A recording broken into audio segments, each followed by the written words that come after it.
New at 11, La Quinta city leaders are considering a plan aimed at making a neighborhood street safer for cyclists and everyone using the road. News Channel 3's Tori King live right now in La Quinta with more on a decision made at tonight's city council meeting on this. Tori.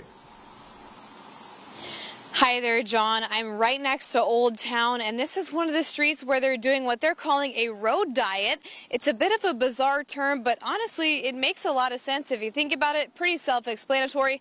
What they're doing is they're slimming down the road from a 4-lane to a 2-lane.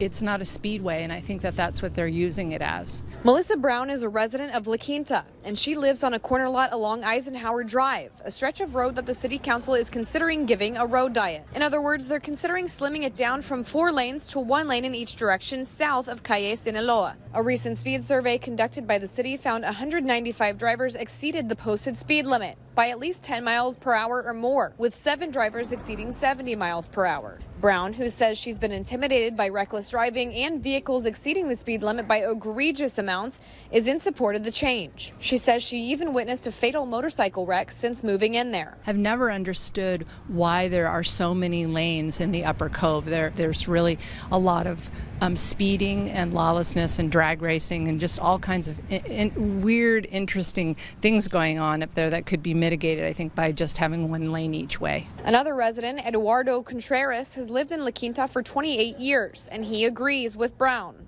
Yo soy residente de aquí de La Quinta desde hace 28 años. Contreras says his wife and son's cars were heavily damaged in May of last year after a speeding driver wrecked in his driveway. He believes a slower speed limit is a necessary step that could prevent wrecks. The road diet plan would also include painting bike lanes like the city's already successfully done along Calle Tampico, making the area safer for pedestrians, cyclists, and golf carts. The proposal would create additional parking for cars and residents living in the area, something Brown says would be a positive for the neighborhood. I think that that's going to really help, but really just having the roads narrowed so that you have a bike lane and that you have adequate parking for the people that live there. Finally, the plan would increase the police presence in the area and reduce speed limits along Eisenhower Drive. 2 opponents who disapproved of the plan wrote into the city council meeting saying they're not in support of additional police enforcement and think the road diet would be a waste of city funds.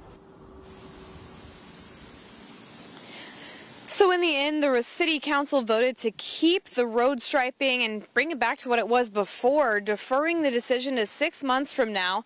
They believe they needed to collect more public input and research data, and they, of course, wanted to wait until more folks are back in town before making a final decision. So, of course, we're going to make sure to follow any new developments as soon as they come into the newsroom, and then we will try to be at that next city council meeting whenever it happens later this month. Live in La Quinta, Tori King, News Channel 3.